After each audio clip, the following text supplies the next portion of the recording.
Good afternoon, my name is Helen Anyeweja and this is Good Afternoon Ghana. We are coming live to you from the Ikuabuahima studio here at Northridge. Let's get into our headlines for this afternoon.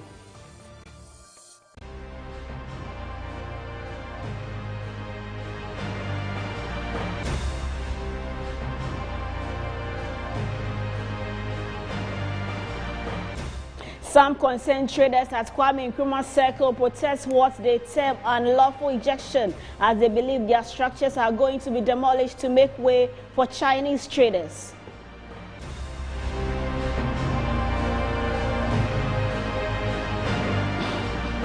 New Patriotic Party submits petition to the Inspector General of Police calling for action to be taken against Sofo Azoka and Alhaji Wahab over issues the party describes as critical to national security following the Akwitia by-election.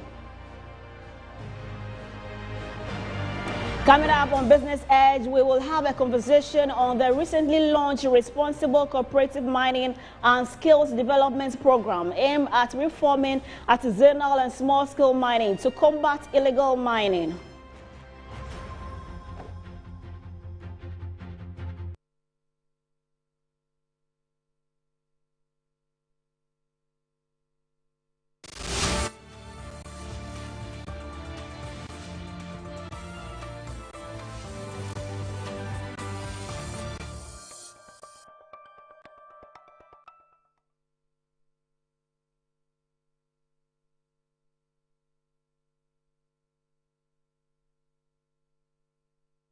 For staying with us, my name again is Helen Anyeweja, and let's start to give you all the details of the stories. Now, traders at the popular Circle Market in Accra are protesting the takeover of their shops and properties by Chinese nationals. The protests claim over 3,000 shops have been seized, putting many local businesses owners out of work. They are appealing to the government to intervene and protect their livelihoods. The concerned traders at Holy Gardens in Circle are They are actually protesting against what they claim is unlawful eviction attempts by WB Impex Limited. According to the traders, the company is trying to demolish their structures to make way for the Chinese traders. The traders are alleging that the eviction attempt is unjust. The traders say they were not given adequate notice of eviction or compensation for the potential loss of their businesses. The traders at Holy Gardens are concerned that this will not only affect them but also disrupt the local business community. Stephen Asante, coordinator for the NDC Kokomemle East electoral area, who met the traders, spoke to the press. We begged them because they decided not to vote for NDC and they had their own personal reasons, which the reason was when they vote for the party, we will come and then evacuate everybody from the market. And with that, they were all afraid to vote in favor of the party. Which means, as a ward coordinator, I went on my knees to beg these young traders that, see, I'm a Ghanaian like you. Please, we are pleading. Just give us the mandate as NDCs. And at all costs, we are assuring you, we are going to protect the interests of the market people. So today, if the people were so bold enough to be confident enough to give us a resound victory for this constituency for the past 28 years. And today, they wake up and a Chinese man will now say that, me, I have won a court case, and for that matter, I am come to clear everybody here. Chief, I don't think if we sit down for this thing to happen, the traders will not have trust in NDC again. And this is the reason why I'm saying that I will put my last drop of blood on the peril to make sure that Ghanaian who has their businesses in this market, interest will be protected, because it was a promise we gave them on our campaign trail when we were campaigning them to them. So I am appealing to our leadership, the president, the vice president, the chief of staff, and then all the stakeholders, including our national chairman, that we are pleading they should come to the people of Ghana's aid. Now, away from that, the New Patriotic Party has submitted a petition to the Inspector General of Police at the police headquarters calling for action to be taken against Sofo Azoka and Alhaji Wahab over issues the party describes as critical to national security and the integrity of the democratic process during the recently concluded Akwitia by-election. They are calling for investigation into the incidents concerning the two NDC affiliates and possible prosecution. Ladies and gentlemen, we thank you for joining us here this morning. As you know, the New Patriotic Party issued a statement yesterday in the nature of a petition against the conduct of some NDC personalities in the Akwitia by-election. This morning we came here to submit that petition formally to the IGP to have the police investigate and possibly arrest and punish the conduct of Alhaji or Chief Sofo Azoka and Abdul Wahab, who is a constituency communication team member or officer for Ebuakwa North constituency, Ebuakwa North of the NDC. We are interested in justice. Our coming here is designed to formally petition the IGP. We know the police saw it. The particular abuse of our third vice, Alhaji Usman Masaudu, was in the full glare of your cameras, and the police were there. To some point, they came in to separate, and the person who slapped Masaudu, our third vice, was restrained by the police after he slapped him. But strangely, the police didn't arrest him. A criminal act, the police saw it, they separated, which was good, but there was no action. And that's not how we want to carry on our country. Just as we're talking, if any of myself or my deputies go ahead to slap any of you here, it won't suffice just to separate and so don't slap him the second time, and that's it. So we want the police, as if they haven't seen it, we have brought it to their attention. Evidence on pen drive has been included with the petition. So if they haven't seen what you guys have dutifully circulated in the media, at least we're provided for them so that they can take full account of what happened and take the necessary step to bring sanity by punishing these individuals, not only for the sake of punishing them. Director of the New Patriotic Party, Richard Ahiagba, has joined us on the phone lines for more. Good afternoon to you, sir. Good afternoon. Great. Now, first of all, would you say the Akwitia by-election was fairly smooth? You're asking if the Akwitia by-election was what? Fairly smooth. To you. Well, good afternoon to you and to your viewers. I don't think that that question, in view of what voice you just played, you would ask that question, because it wasn't. It was a lot of intimidation, abuse, and so therefore you cannot say that election was free as we would like to have it. When you talk about intimidation and abuse, I would like you to further explain that to us. Well, you just saw gone by the voice we're playing. Your colleagues were with us at the police headquarters. We went to submit the petition calling for action against Sofo Azoka, Chief Azoka, and Abdul Wahab of the NDC communication team in, I think, Ebuakwa North constituency, who were over there taunting and promising to kill people if they had seen them anywhere in the constituency. That cannot be a free environment where people go and exercise their franchise as they ought to be, in a solemn way, reflective way. So these are matters that, for me, dent in very serious ways the election that we just witnessed in Akwitia. The NDC engaged in a campaign of passive-aggressive messaging, trying to dangle power in front of the people, that we have power. It's a form of abuse of power to kind of demonstrate or hold it over people's head that I have power. If you don't vote for me, you won't get development.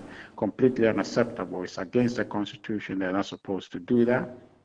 But that's what they did. And in that environment, you cannot say that it's free and fair. The lawyers will say people testifying under duress. But I want to submit to you that the people of Akwatia voted under duress because their share of the national cake became a ransom, and that in order for them to access their legitimate, quota or portion of national development or national wealth, they had to vote for the NDC. That was the only way, the only option the NDC left them. That in essence, if you vote for MPP, you won't get development. Who does that? Is that supposed to be how democracy is run?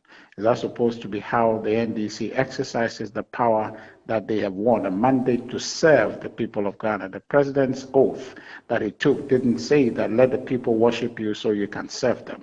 He is our servant, and he has agreed to serve us. So the proposition they were giving to the people of Akwatia is completely perverse, is unethical, it's wrong, it's against the Constitution, but that's what it did. So with all that said, it cannot be a free and fair election. And you know how much money they had to spend. On election day, on one hand, we were paying people 500, on another, we're paying people 1,000 cedis. And on top of that, the aggression, the unprovoked aggression of Sofo Azoka and the threat to kill people, okay, if they had seen them, that creates an environment of fear where voters were unable to come out and vote. So that election was not peaceful. We can do better. Okay, so and I'm sure you know that. So you're just asking me for purposes of questions so I can provide detail, but I know you know that that election was not what it ought to be in a democracy. Okay, and are these the reliefs contained in your petition to the IGP, or there's more? Well, essentially, yes. These are the key matters that we brought to the IGP's attention, and he was gracious enough this morning, even though he was on a mission to leave the office, give us a few minutes to deliver the petition to him through his special aide, and then had offered to listen to us if we can make another appointment to be there. But a copy of the petition directly submitted to him through his aide, and then a copy served with the registry of the police. So we have fully, in our minds now, submitted that petition, and we're hoping that the police will take action as should be the case. Okay, as we hope for action to be taken, what was the response of the IGP to your petition? No, well, he welcomed the petition. The only thing is that he hadn't read it, unless maybe he's read the earlier version that was released by the General Secretary yesterday. But then he embraced the submission, and that because he was on a mission to step out of the office, committed that if we can get an appointment to come and see him, then we'll be able to see him. But I think that what we're doing by submitting that petition is for good measure. Otherwise, the police have seen on the day of election what happened. The police were there when Masaudu was slapped. The police were around and where people were threatening the death of people. And so they know this fact. We did so because we're beginning to see a certain emergence of a trend with the police that their inaction is becoming troubling. Ablekumanov, with all the egregious things that happened, it took many weeks. And when they came to some measure of action, there was almost a scratch on the back of people to say, look, go and sin again, because the punishment they give people cannot be deterrent enough to say that go and sin no more. Right. They just, in essence, encourage the people that go. 6,000, what is that? To commit such a crime that results in handing a political office to a 4-year mandate to one who, okay, in all intent and purposes, did thank not you very earn much. We really appreciate all the feedback and everything you have given us on this as we await what the IGP would do after these complaints have been given to him.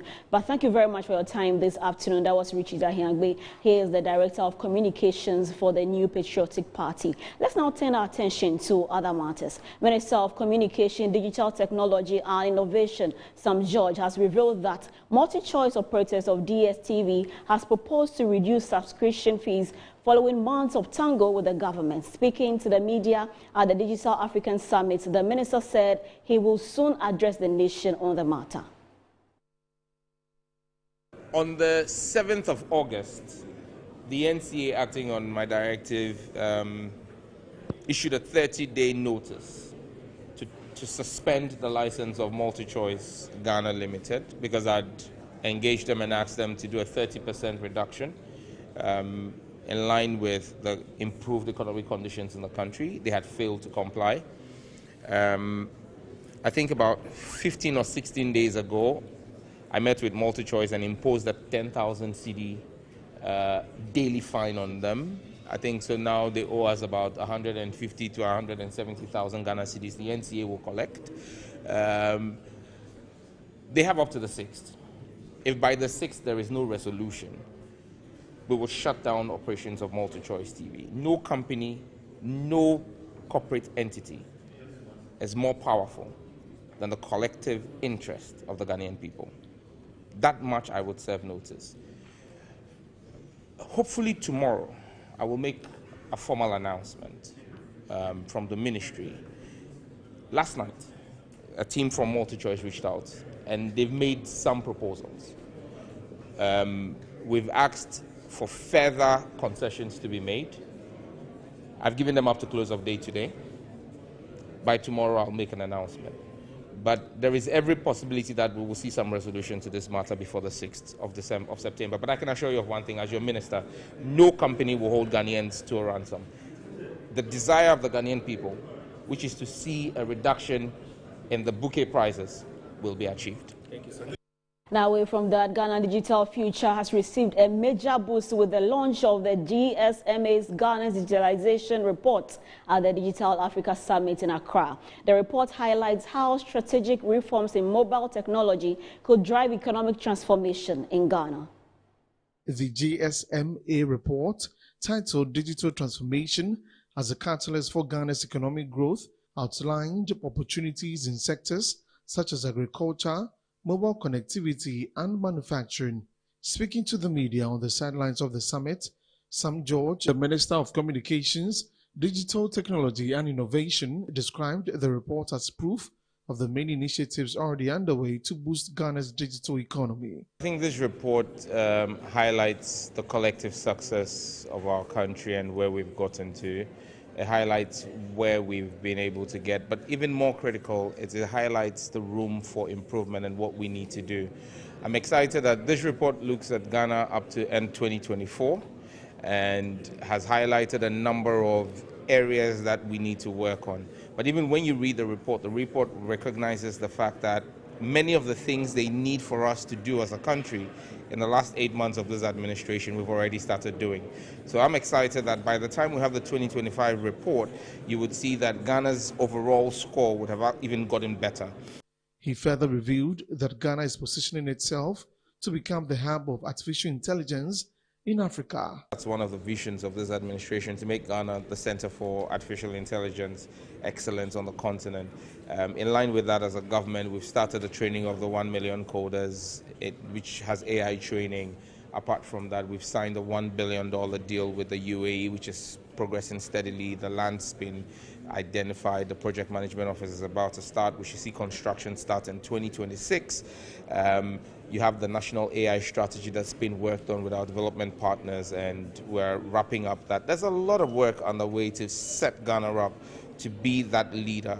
On her part, Head of Africa at GSMA, Angela Wamola, said the report offers an opportunity for government and industry to work more closely together to address the challenges identified. Today marks a very great day in the digital space in Ghana, because the industry, in collaboration with government and other ecosystem players, have launched the Ghana Digitalization Report. And the objective of the report is to provide key actionable insights that are data-driven to support policy reforms that see the digital agenda for Ghana met.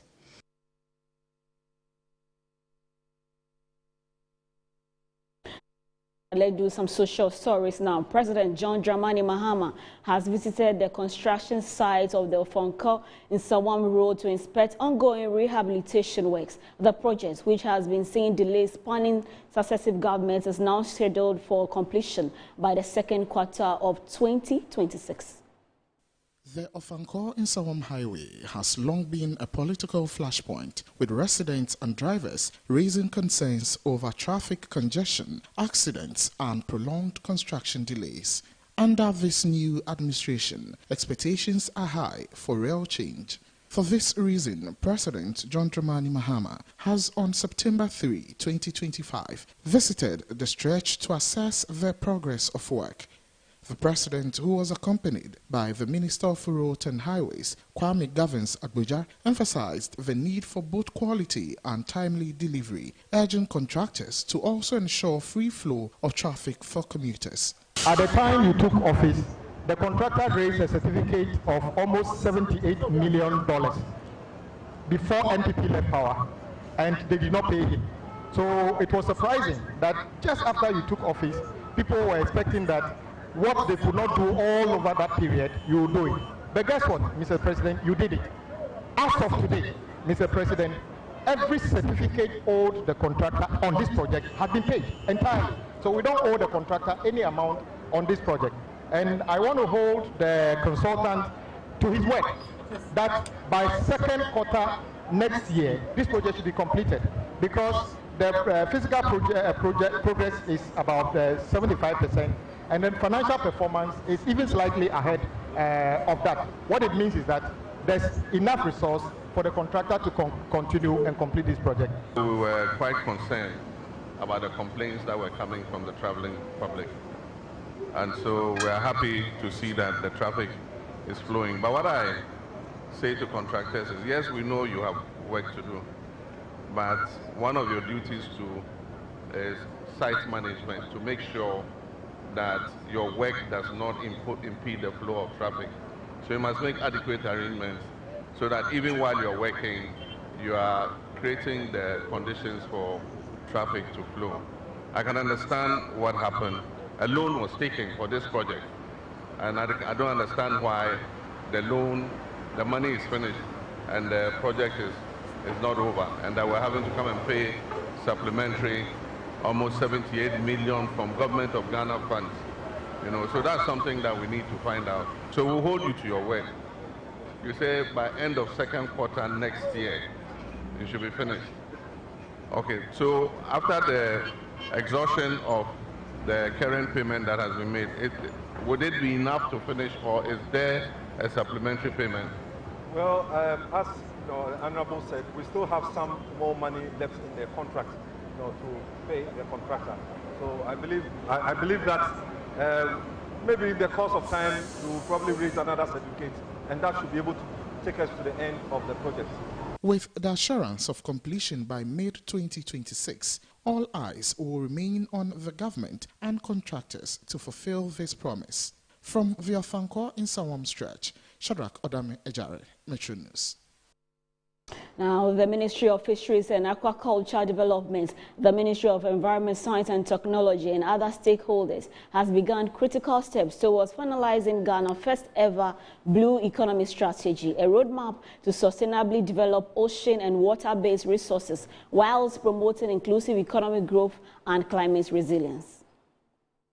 The three-day workshop for a national consultation on Ghana's draft Blue Economy Strategy, an initiative by the Ministry of Fisheries and Aquaculture Development and the Ministry of Environment, Science and Technology, is expected to produce several outcomes, including finalization of Ghana's Blue Economy Report, formal establishment of the Blue Economy Commission, creation of a stakeholder forum and development of a legislative framework that will be submitted to Parliament for adoption. The Minister for Fisheries and Aquaculture Development, Amelia Arthur, highlighted the need for the consultative meeting, adding that the ocean is key to prosperity. In addition to whichever institution, whether it's a Blue Economy Commission, whatever it will be called, there will also be a permanent Blue Economy Forum that will continue engagement. So think about this as well. And of course, finally, when all is said and done and we've gone around and we are happy with whatever draft strategy we have, an institutional structure we have proposed, then we'll have to take it to Parliament for a legislative framework that will be adopted, so that then we can now run that Ghana has a Blue Economy strategy and structures to implement. We welcome any partnerships. I have heard from the Tony Blair Institute, for example, who are ready and willing to support with technical expertise in developing the implementation plan after the strategy has been put in place. Minister of Tourism, Culture and Creative Arts, Ablajifa Komashi, underscored the need for a balanced approach that safeguards heritage. This work here today is to help us to promote ecotourism in coastal marine areas, support community-based tourism, especially in coastal and riverine areas where livelihoods are tied to both culture and the sea, and build climate resilience into our tourism infrastructure, ensuring that our beaches, lagoons, and coastal assets remain viable and for generations to come. Ghana's Blue Economy Strategy aligns to SDGs goals, particularly to Goal 14, Life Below Water, Goal 8, Decent Work and Economic Growth, and Goal 13, Climate Action. Away from that, let's do some business stories now. Stakeholders in the diplomacy and international relations sector have called on diplomatic envoys in Africa to leverage on diplomacy to attract business opportunities for their countries. This was made known at the Africa Diplomacy and Business Dialogue held here in Accra. The dialogue marks a significant milestone for the continent, as Africa has reached a point where diplomacy and business must converge to make the vision of the African Continental Free Trade a reality. The summit brought together diplomats, persons from academia, officials from the AFTA Secretariat, students, among others. The dialogue emphasized that the trade pact presents Africa with unprecedented opportunities for trade, innovation and economic integration, urging stakeholders to work together. Professor Lord Mauko is an international relations expert and a foreign policy analyst who was keynote speaker for the summit. The African Diplomacy and Business Dialogue was held under the theme Harnessing African Diplomacy for the Success of AFTA and was organized by the Salt University College under the leadership of Ambassador Kojo Alabo.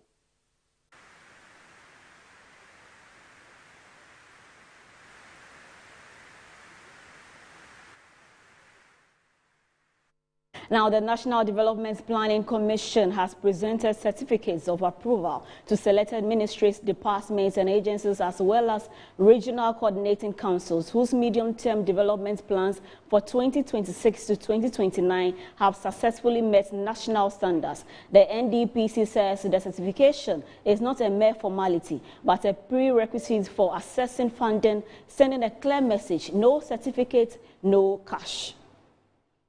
It was a moment of validation and a call to action as the National Development Planning Commission handed over certificates of approval to MDAs and RCCs whose medium-term development plans have passed the Commission's rigorous review process. The plans covering the 2026 to 2029 period were assessed for compliance with the National Development Planning System Act and its associated regulations, with a theme centered on resetting Ghana, creating jobs, ensuring accountability, and promoting shared prosperity. In her welcome address, the Director General of NDPC, Dr. Audrey Smokamo, says approved plans reflect 5 strategic pillars. Over the past months, MDAs, RCCs, and MMDAs have gone through a demanding but worthwhile planning process beginning with a careful situational analysis and introspection of the current development context, engaging in multiple stakeholder consultative sessions, leading comprehensive sector-wide and jurisdictional technical discussions and documentation processes to chart a development course for our dear nation for the next 4 years. The Commission has had the responsibility of reviewing these plans to ensure that they met the minimum requirements for certification. Today's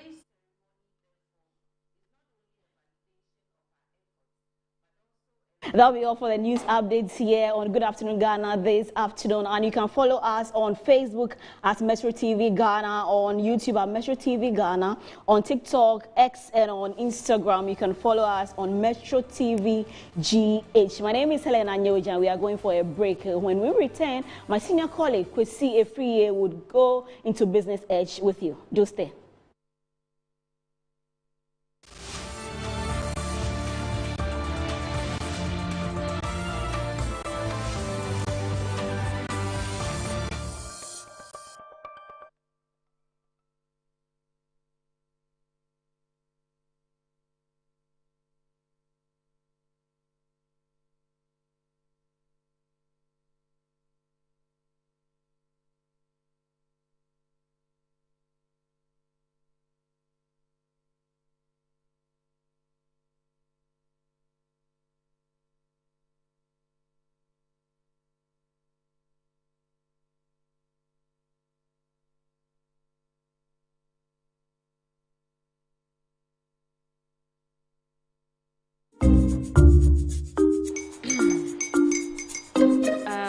Kwame and his uncle are almost here.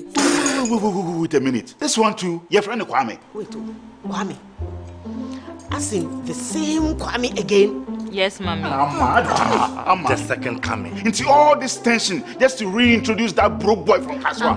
Why would you deceive the family like this again? Now I understand the whole delay. Troll from Kaswa, dear. Why wouldn't he be late? Or be late? Of course.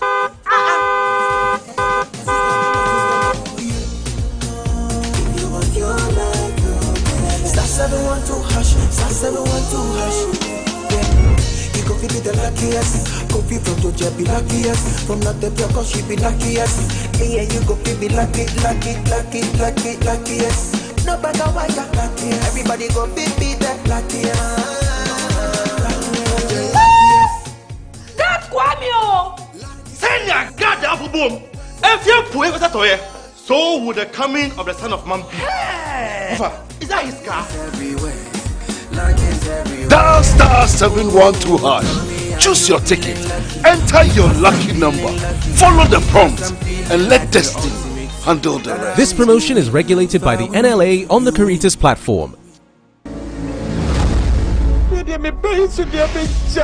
Sister, me dad, dear, but she be an amium, she be. I could eat that. Me many tears, some of them is a kind of say, me made us to take it. Sika, sit there to the moon. Juju so mo. Bag in the one there. Me baby free. So what you say bag number? One number to show. Wow. Say me no come from you. Nana mo soli o. Hey!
Right, good afternoon. Thank you very much for joining us this afternoon. This is Business Edge right on Good Afternoon Ghana. Just gone by is a new segment of the afternoon. There is some good news I want to share with you. Metro TV has been broadcasting across the country, across the continent, and across the globe over the years. And we bring you the best of news, the best of entertainment, the best of sports, and everything you can have. We are live on DSTV channel. We are live on your TVs in your homes. Today, we are beginning our live telecast also on MultiTV. So beginning from today, you can find us on MultiTV. And we want to bring you better experiences. We want to bring you the best of TV you can have in the country. So from today onwards, you can have us from MultiTV. So my announcement will be this way. We are coming your way live from our studios here at Rage in Accra. But we are live, first of all, on your TV wherever you are. We are live also on DSTV channel 277. We are live also on MultiTV. And of course, we are live on all social media platforms. You're welcome to the show with me, Kwesi Efriye. And this, of course, is business when it is Tuesdays and Thursdays. This afternoon has a very packed program for you. And I'm going to have an interview.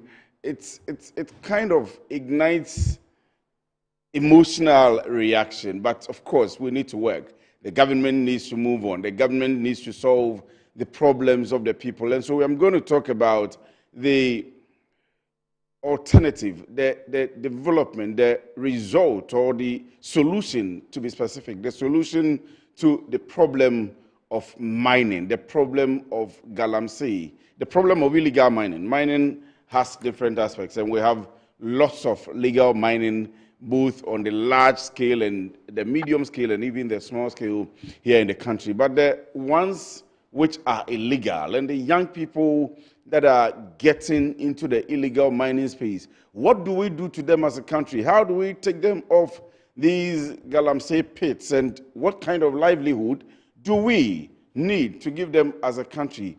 It brings emotional thinking and thoughts, because the government, through the various means of resolving the issue of galamsey, introduced a program. And at the launch of this program is when we all had the very unfortunate news of some of our ministers and some of our people who have dedicated their lives to the service of our dear country, Ghana, unfortunately lost their lives. And so it's difficult. And then after that interview, we'll play for you an interview or a program, an engagement we were supposed to have played for you last week. We'll bring that to you on how technology is being advanced in the area of coding and training of young people who are in the area of coding. So I'll begin the show, first of all, with the performance of the cedi against the major trading currencies. So let's see how it is performing against the dollar, the US dollar.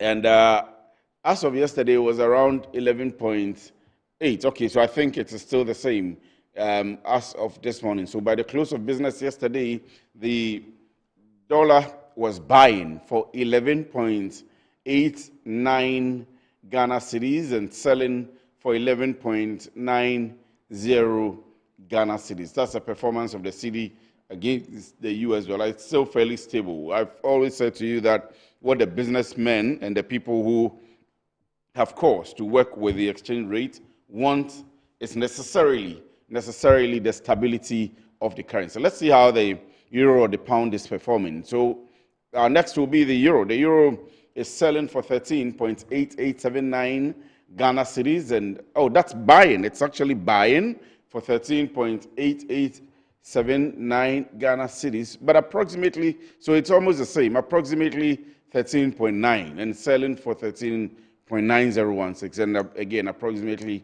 13.9. So that's how the euro is performing against, the cedi is performing against the euro. So those of you who have cause to trade in the Europe, that's how much you're going to do for your exchange rate. Let's see finally the British pound selling, and wow, that kind of seemed to be becoming a bit of trouble. So currently it is doing 15.9892. That's buying. The British pound sterling is buying for 15.9892 and selling for 16.0064. So approximately the midpoint or the average will be still around 16 Ghana cedis. That's how much it is going for. But it's still the stability we are concerned about. And the currency for some weeks, some months now have been fairly stable. Let me come to the studio. And this is an interview we should have had some long time. I think on the 6th of August, and maybe the following day, the 7th, or the Monday, or the following Tuesday, we're going to have this all-important interview. But the man at the center of affairs, or at the helm of affairs, had been struck severely. The entire country had been struck, but he had been struck the more because it was his program. He was to champion the agenda, and he is to champion the agenda of providing livelihoods, providing solutions to the young people on the Galamsey sites or the illegal mining sites. And who am I talking about? I'm talking about my guest this afternoon. He is in the person of Engineer Frank Pedro Asare, the coordinator responsible community mining and skills development program. Engineer, good afternoon. Thank you very much. Good afternoon, my I hope brother. you're doing well. By the grace of God, I'm doing well. I hope you are recovering. And if I talk about recovering and you see him in black and I talk about the program, I'm talking about a program which was launched by the Minister for Lands and Natural Resources and, of course, the Minister, Ashanti Regional Minister. They were waiting for the Minister of the Interior, Minister of Defense, and Minister of Environment, all to join them launch this program. And I don't want to take you back to it, but we've gone through how it happened and how you guys felt, and the fact that all of us had to now rush and get blacks and come and sit on there, do the announcement. Very, very, very sad feeling. Very sad. How Very have you sad. been coming out of it? I mean, you need to make sure the program is running still, but you would always be reminded of the day and what happened. How are you overcoming this? So first and foremost, Kwesi, my greetings to you and our cherished viewers. It's been very tough. In fact, we least expected that any such calamity would occur. In fact, anybody who is organizing the program would never have such a thought that people who have been invited for such an occasion will meet that accident. Be it as it may, unfortunately, it happened. The state declared some national days of mourning, so we had to put the program on hold and join the state in mourning our gallant 8. Well, after we had a funeral for them, then I decided that I will go back to pursue what they believed in. So your producer has been chasing me, and anytime Derek has been doing a very good job. Yes, he doesn't get me. In fact, next week I'm billed to be in Savannah, Upper West, and Upper East, visiting about 20 communities. Wow! And the basic thing we are doing now is to engage the people, sensitize them about illegal mining, its effects, and the need for us to go into responsible cooperative mining. So they believe in it. That is why at Cabinet, they approved the program on 10th July 2025, and they agreed to be there to give their support on 6th August 2025, certain Wednesday. One day that the Ghanaian people will never forget. We will never forget. But let's come to the program itself. Everybody will hear that the Minister of Natural Resources and your good self were going to launch the program, Responsible Mining. Let's Stop Galamsey. Everybody knows the fight about Galamsey. For me, it's kind of a mixed bag, a brown bag. Lots of different levels of targeting, lots of, I don't know if I should say that we don't have one style of fighting the Galamsey. Yours is to provide alternative livelihood or support them to do responsible. What's the program about? What was going to be launched? And what are you, your office, supposed to do? Please educate us. So, Kwasi, the reason why the approach to Galamsey has been multifaceted is that when you mention it, there are different stakeholders. So to the politician and the policy maker, he's looking at employment. And at the same time, he's looking at the environment. To the people, they see it as a means of employment. So I have been telling people that the farther you are from a Galamsey community, the more agitated you are in the fight against Galamsey. I've traveled across the country. And mostly you go to these places, the people themselves do not even see anything wrong with what has been happening within their communities. The residents in the community. I'm telling you. I quite remember as far back as April, I went to a community and the aim was to go and have reclamation at a mined out area. We hold community engagement with the chiefs and the people, and we tell them our purpose and the reason why they need to buy in. And you have people telling you that the place, though, has been mined out, they are still eating from the place, so they will not agree for it to be reclaimed. You wonder. Okay, please go on. So they tell you that the mined out area is where, they have a lot of terms. They do one leg, they do koli and what have you. So to the environmentalist, you are looking at environmental justice, looking at how our environment has been degraded in the name of Galamsey, looking at the water bodies. It's so devastating that you cannot even compare it to anything. I've been to places where when I see the color of the water, I just don't look at the color, but I'm looking at the heavy metals that has gone into the water. And the issue is not about the color. People look at it on TV and they are agitated. But we should look at the chemical, mercury and what have you, that has seeped in there. So because of that, people are born, they give birth to children that are in various forms of deformity.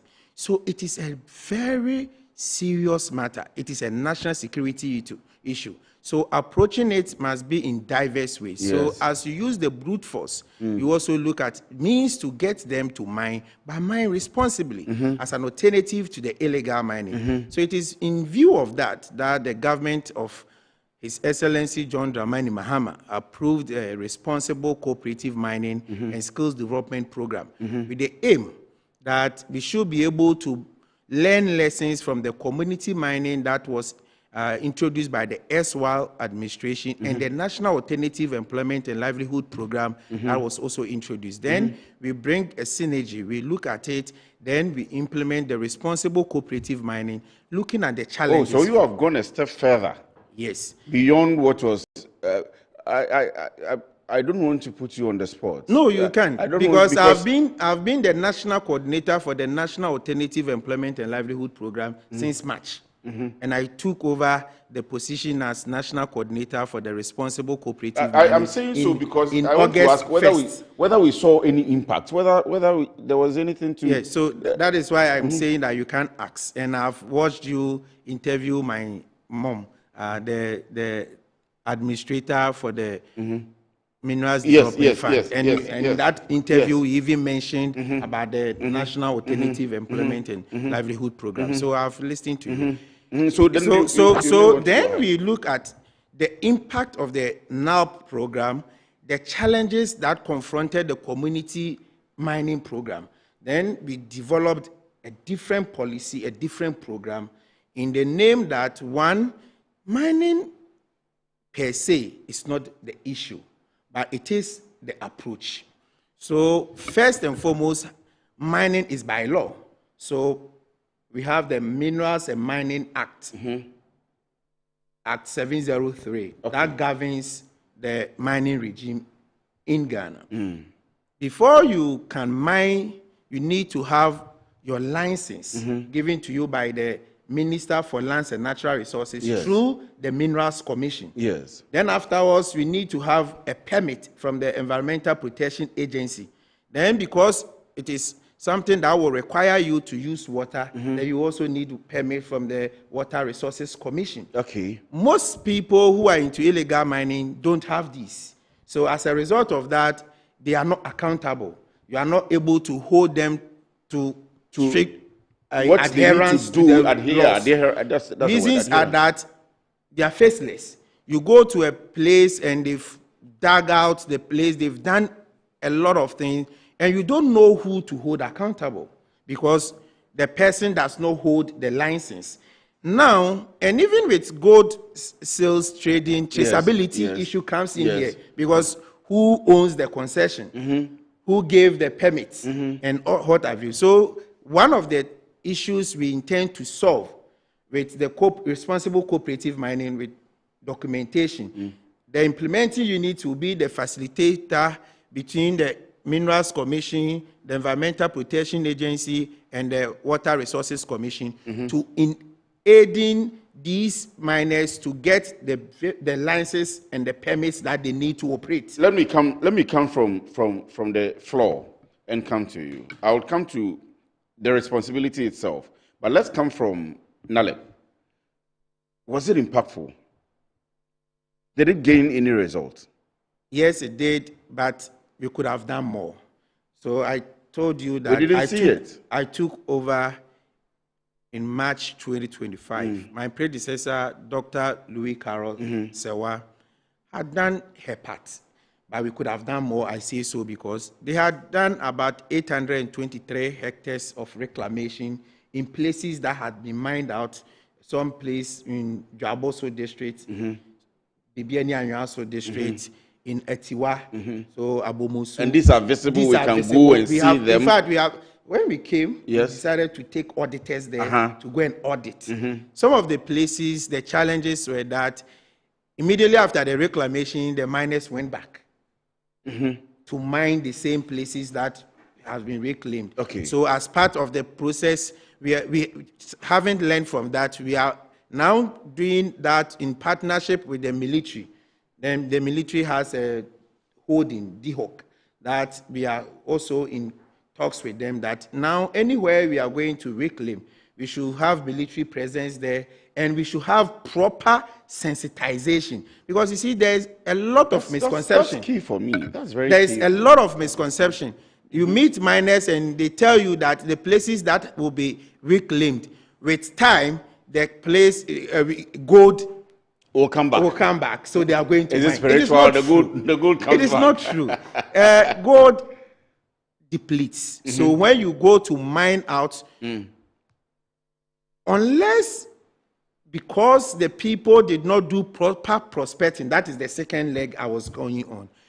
So they will go back and mine and get gold, but it is not necessary because we have reclaimed the place. That's why they are getting gold. So they say you leave the place to follow, and when you go back, you are getting gold. It's not like farming. For farming, you can allow it to follow, and then you come back to farm later. But for gold, it doesn't work. It doesn't work like that. Myself, I'm a metallurgist.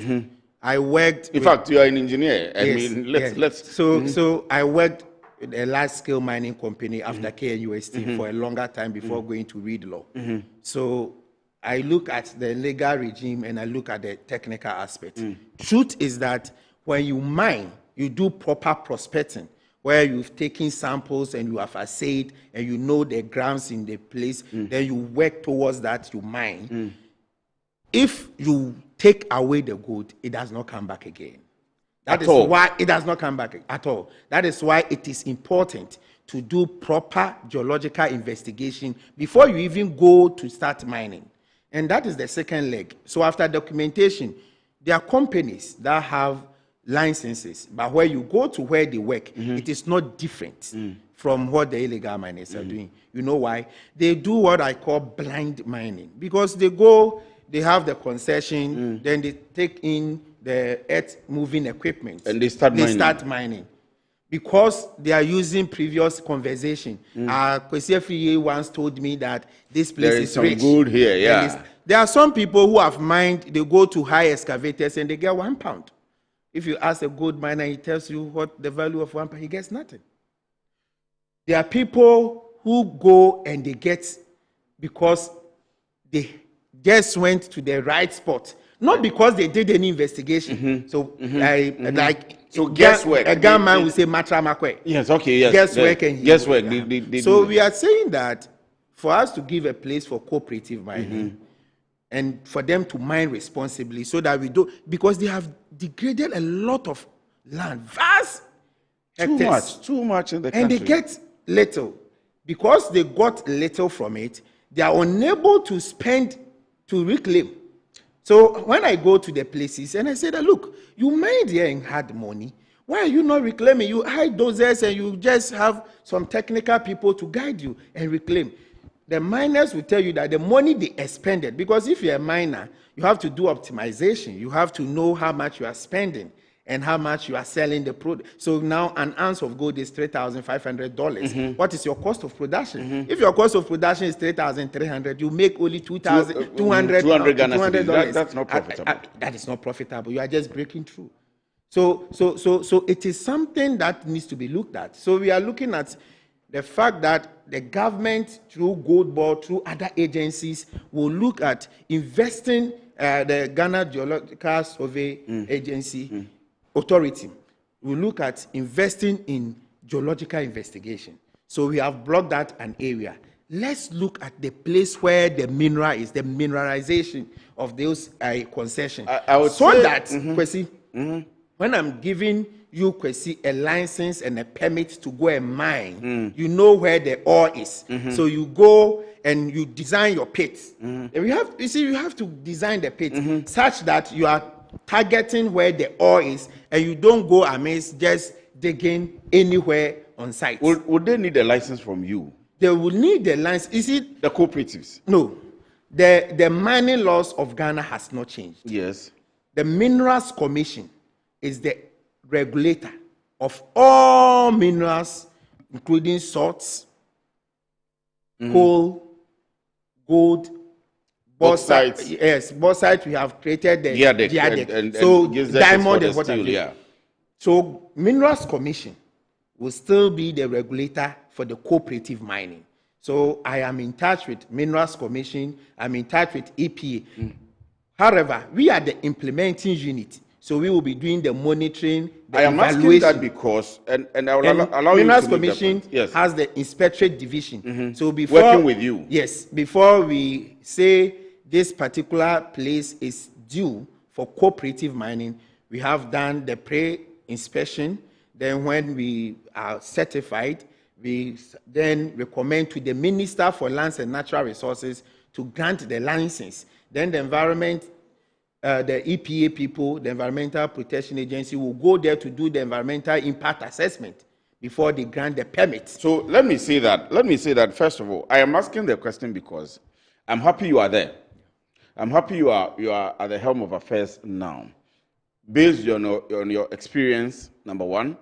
Number two, your expertise. And so if you fail, we will come attacking you because we know that you are an expert in the field.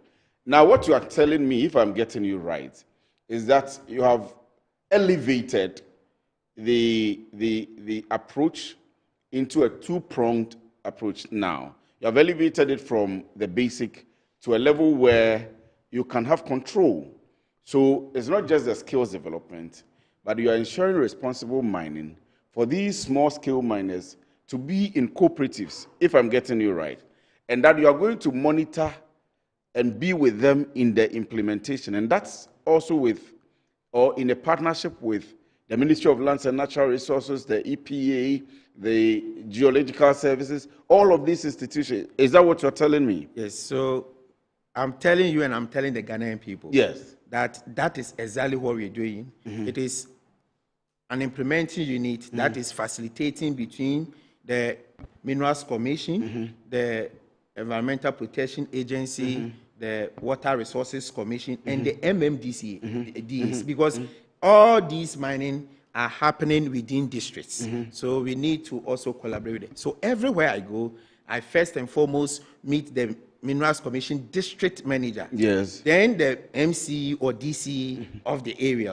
Then we go to the community to have an engagement with the people. Then we sensitize them, we discuss with them what this program is about. The third leg is about the method. So you can have the documentation, you would have done proper geological investigation. However, the process of extracting the gold.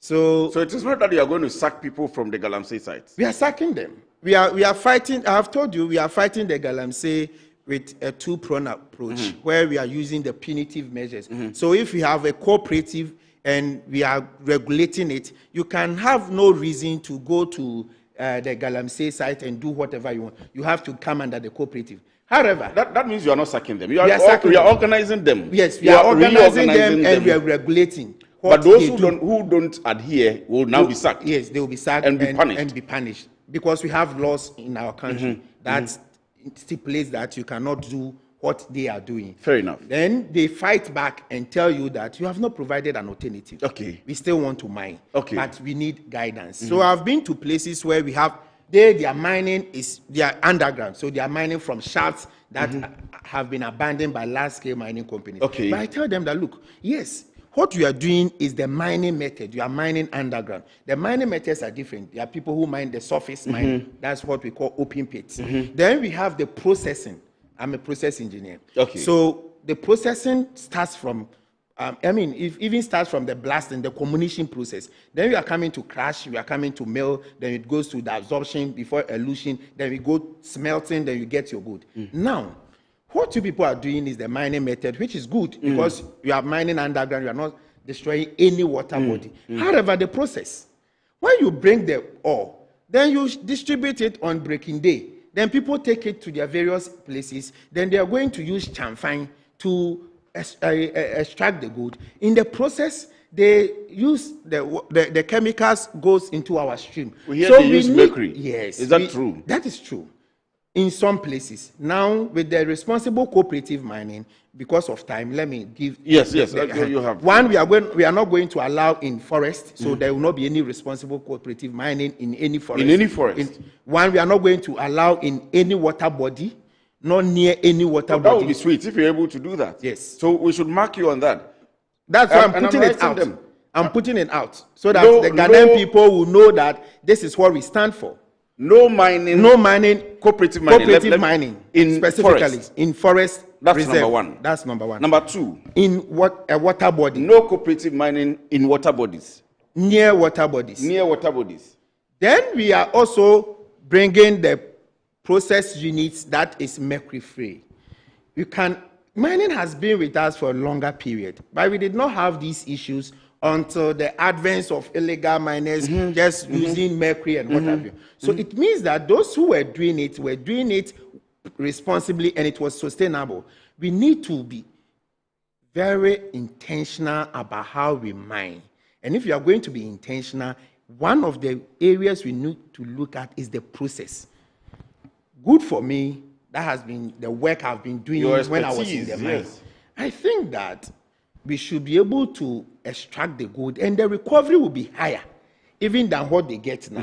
And that is what I'm doing across the country. Anywhere I go, I'm trying to sensitize them and let them appreciate why they need to come under us, why they need to embrace the process units we are bringing to them. You have a very big task. So, yes, it is huge. Illegal mining is happening everywhere in the country. Everywhere. So you are running across the country. I'm running across the country, and I've told you that next week I should you are be going to in the whole of the northern region, around the area, Kandema, so I'll go. Are people coming to you themselves? I mean, hearing of you and saying that, oh, we are doing illegal mining, but we hear what you're doing. We want to come under you and get organized for that. Yes, so with your time, let me end with yes, that. my time so is the up. approach, how do you get into it? So one, government is having discussions with large-scale mining companies to have some of their places that are, one, abandoned, one that has not been abandoned by the people in those communities are agitating. We need to have a way, like I told you, it's a national security issue. So that when we get it, we are giving it back to the community. So the cooperative is for the community. So if we are doing it Tonto-Chrome community or cooperative mining, it is for the community. However, they have leaders who will lead it. So they are going to be registered as the cooperative. Wow. Then we have a community development fund out of it. We have what will go to the traditional authority. Because it is a unit that must be sustained, we will have to have a fund that is internally generated from the process. Then we have the investor. because the community may not have the money to, and we want it to be done properly. So we will regulate that. Then we get an investor who would agree and do what we would tell them to do, doing by the process, so that at the end of the day, any person who goes to a cooperative mine site will know that this is different. So to apply, people have been approaching us, but what I tell them is that they should hold on. Let us get it right. First, you need to even get the people to appreciate what it is about. So every cooperative, the people there will be trained, and that is in collaboration with UMAT and other agencies that are in the training of artisanal and small-scale miners. Then you can be enrolled onto the cooperative mining. If you are coming to mine, the laws have not changed. You can still go in for your small-scale mining license. However, if you want to come under the cooperative mining regime, then you will have to abide by the rules, the policies, and the guidelines that has been set out, and we will print it out and give it to you. Then that is what we are going to use in implementation of the cooperative mining schemes. Engineer, thank you very much. Thank you. Thank you very much. So, if you are watching us and you are doing galamsey or you are doing illegal mining, what you need to do is to reach out to engineer and his team. Make sure that you are getting into a cooperative, and he's outlined how it's going to be done very effectively. What I'm excited about this afternoon is that if we give him some time, maybe after a year or two, we should not be seeing mining in our forest reserve. So Arocha and all of my friends who are concerned about mining in the Etiwa forest and Dream River and so on and so forth, this is resounding for us. No mining in the forest. That is for cooperative mining. For cooperative mining. Large-scale mining companies can mine in the... We don't have a problem with the Ashanti golds and the new In fact, my former company, Surano Gold Mines, we've been mining in the forest since 1992. Nobody has a problem. I hope you get yes, and it was not a problem. But it is when the small-scale miners get there. That's when the problem. They mine even at cemeteries, and it's very, very, very problematic for us. But we'll mark them by this: the no forest mining, no water bodies or near water bodies mining, and then the process unit, the mercury-free mining. But we'll be following him.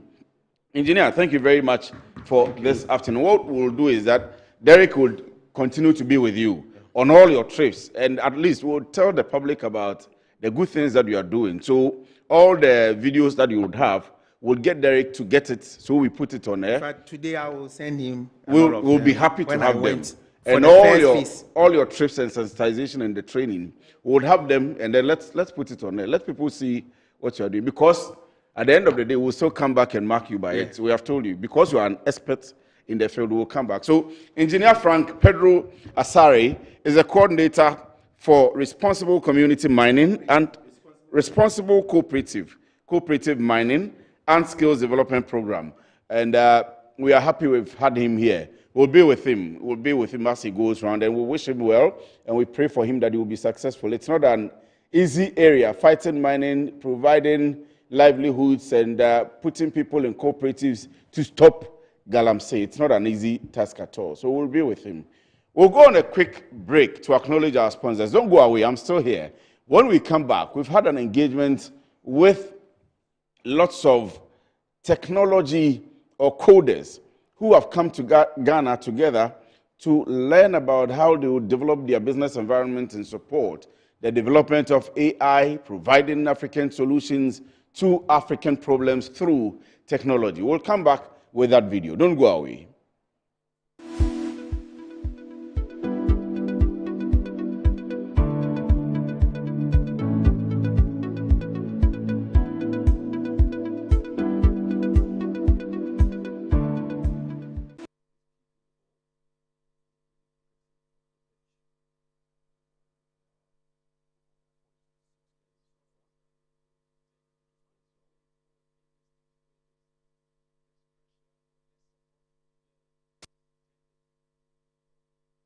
Branch manager. Of course, I accept only quality and affordable printed souvenirs for my promotional campaigns. I'm the head of academic affairs of a very important institution in Ghana. Of course, we only deal with quality, reliable printing companies for our institution's printing materials. I'm talking about appointed time printing. Appointed Time Printings. We take pride in our extensive print scope that transform your ideas into captivating visual masterpieces. We delve into the core objectives and vision of each print project. Precision printing is at the heart of our printing process as we meet your tight deadlines. Our rigorous inspection, color verification, and overall printing excellence are assured. 20 years of printing excellence. It's always a pleasure working with you to create a vibrant, dazzling printing experience that gives you a masterpiece. Appointed Time Printing, your world of quality and affordable printing.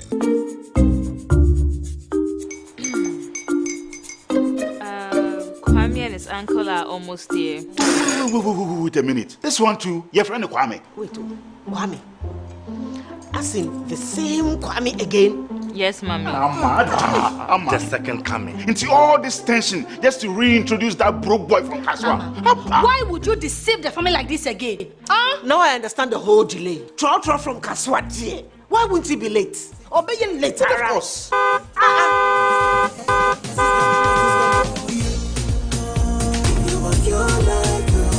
Star 712 hash, star 712 hash. Coffee be the luckiest. Coffee from Georgia be luckiest. From not the cause she be luckiest. Me and you coffee be luckiest. No matter why you're luckiest. Everybody go be the luckiest. That's Kwame! Send your God the apple boom. If you put it away, so would the coming of the son of man be. Is that his car? Everywhere.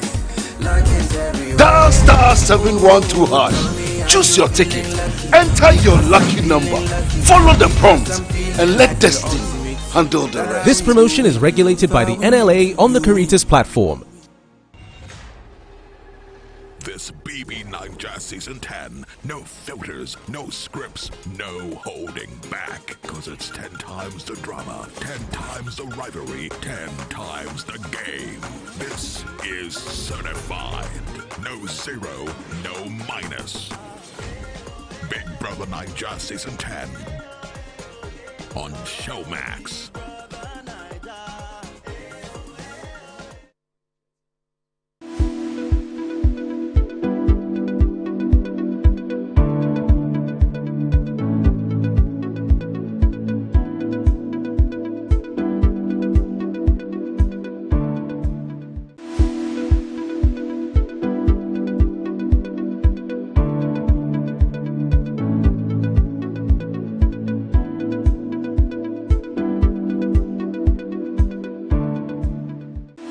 We have our makeshift studio here at the head office of Aya. I call them Aya HQ, but it's Aya Q. What they have been doing is very novel. When he was in Kenya, you were in Kenya the last time I was speaking to you on Zoom, across Africa, what they are trying to do is to build people who will be builders or who are builders. We are going to take a seat and get into the details of what they've been doing. He's telling me about the sponsorship, and I've been wondering how all of us together would get the government to support institutions like this to come up in the era of AI, in the era of technology advancement, in the era of development of services, not just the agriculture. For those of us who are into development economics, we talk about agriculture, you add value chain, you get to manufacturing, and then maybe eventually you come to the services. But in this day and age, without technology, everything that you do will still be very primitive. It will still be of the day of old. And so today, we are here. We've been talking to them on Zoom, in the studio. We are here in our makeshift studio. We want to see exactly what they do here. Well, we've gone around. Maybe you would see the video. Of course, we'll show you that video. But I want to see and engage the young men and women who have gone through it, who are builders now, who are going to also replicate. So it's entrepreneurship, it's startups, it's everything together, and the inscriptions all around, orienting the people. I'll take a seat. And Eric, I'm sure you can take your seat as well. Maybe you have to join me here. Oh, okay. And then, once we begin, we will eventually get some of your people to speak to me, because we've been talking. I would want to see what exactly they've been doing, and today is your demo day. We want the world to see, we want Ghanaians to see what's been happening here.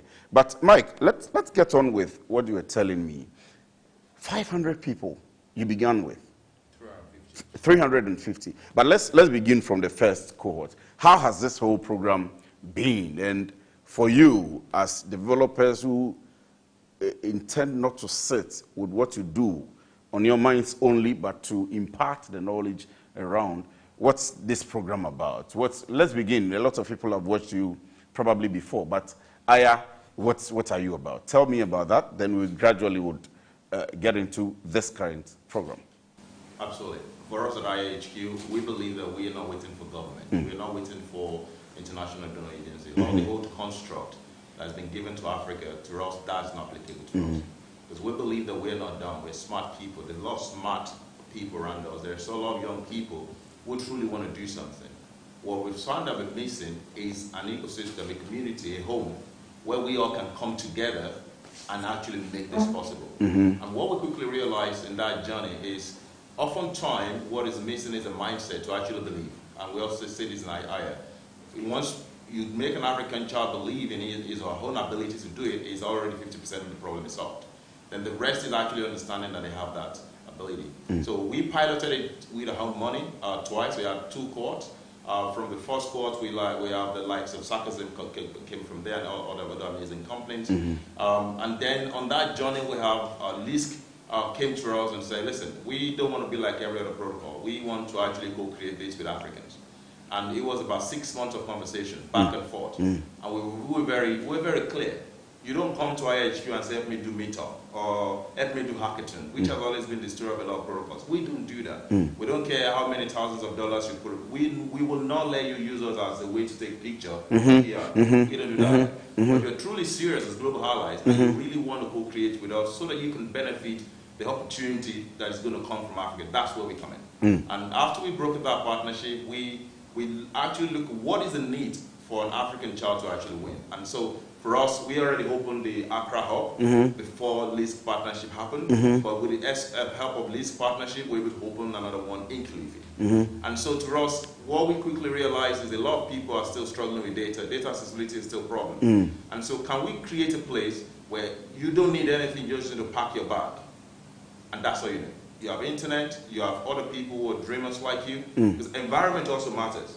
The person that is coding in their own home is then from someone who is coding among other coders. They're 2 different things. And we've seen that in the way we design our program. So for the first cohort that we did with LISC, this is our 4th cohort now. But 4th? Yeah, 4th. So this is the 2nd cohort with LISC. For IHQ as a company, this is our 4th cohort. And our first cohort with LISC, we have over 150 applications from builders across Africa. We had 30 people go through the program, and then we screen them down to 12.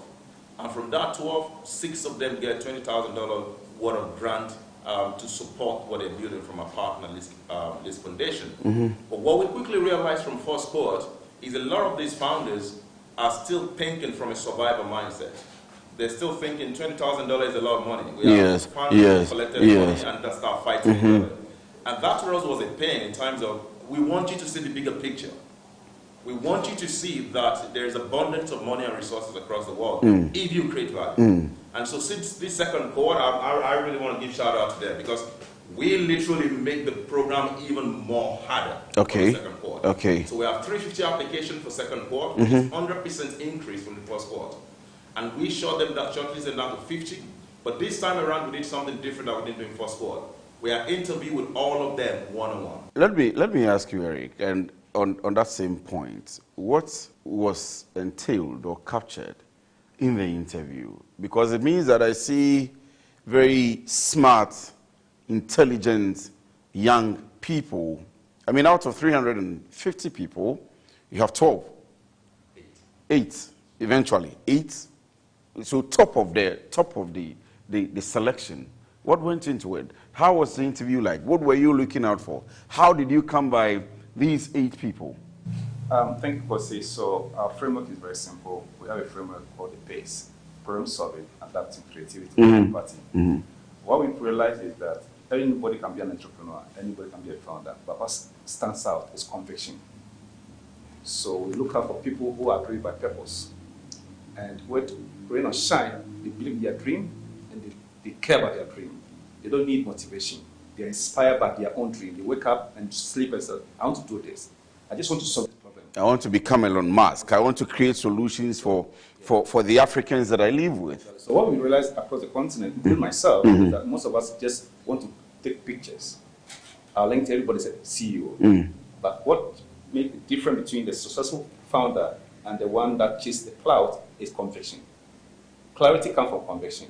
So we're looking out for those who are actually driven on themselves. What they need is an environment to just inspire them to push on. So these ones, I frame got them through the interview. I was looking for people who have attitude. Because I have failed before. And the reason why I failed because I didn't have the right people who are aligned. And these guys were building, and we realized that they had an alignment with their immediate core team, and they have conviction. Attitude is everything. You can raise $1 billion. If you don't have the right attitude, you're not coachable, you cannot be mentored, you cannot be guided and directed, you fail. And so we look at all those things. They didn't know. So were they builders already? Did they have ideas about coding, about building softwares and so on and so forth already? So all of these 350 people that applied were in the space already, but you needed now to scale them up and build them to become how you want. All of them were building their own startup. I mean, they have an idea, they're building across the continent, they're building something. They're like, oh, I want to do this. Of course, there's grants. So most of them come because there's a grant to get. The ability for us to know that this guy is not just about a grant, but he actually wants to solve a problem is a conviction.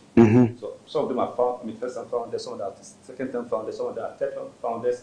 They failed before. So they are all tried and tested. And this time around, the difference, you have founded from Uganda, Kenya. Let me get somebody randomly. But you go on. I'll see if I can get somebody randomly. So the IR program today, of course, I will be honest with you. Let me just go back 30 seconds. Just 2 years ago, 2023, in Africa, the entire continent, 54 countries, in the blockchain space in Web3, what most of us were doing were just meet up. There was nothing, and no conversation about builders in Africa. Yeah, people were founders, and we have had some founders build through that, like Otani Pay, like Bondo.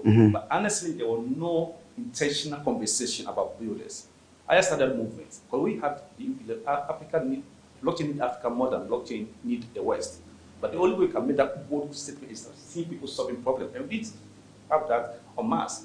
Today, this initiative, cohort incubation, has enabled all protocols across the world to do the same thing. And for us, it's a win for Africa.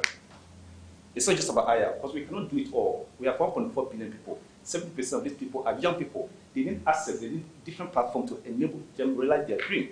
But if we didn't start this, the whole content was boxed into hackathon and meetup. Today, we have seen most protocols doing the same thing, that amplifying the dream of African builders. So in the coming years, because you see more startup coming out from the blockchain space, but there's opportunity to build solutions right from in Africa so that we can actually leverage and make more economic benefit that to benefit an average child. I mean, we've had a lot of discussions all the time, and there are people who have watched it, but for the layperson, and I'll start that with Mike, for the layperson that's watching us, maybe I should have started with that. If we ask Aya what you stand for, what you train the people for, what exactly you do, and when they come in here, what exactly are you working with them on? There are different fronts and forms of technology and so on and so forth. Let me start that with Mike. You will answer the same question for me, but I'm still looking through the people. I just want to pick a point and sit the person here. We'll go through it. We'll still come back eventually to the demo and ask almost everybody what's been going on, but to see whether what you're telling us is actually the case, because people are watching. Please go ahead. No problem. I always, for us at Hire, it's not just about building. It's not just about copying what works in Silicon Valley and the rest of the world into Africa. It never succeeds, it never will. I think the problem, the challenge, I don't like using such word problem, the challenge we have in Africa is to governmental level, to agency level, to institutional level, we always copy-paste from other places. Either we copy-paste from America, or copy-paste from the UK, or copy-paste even to our regulators, right? I was making these jokes during a round table when our regulators here are still trying to say we're going to regulate. And Trump is already launching his own meme coin. And it's now, Act 1 is already signed, and Coinbase is already listed on New York Stock Exchange. These guys are playing fast game, but telling the world how to do what they need to do. And for us at Higher HQ is that boldness.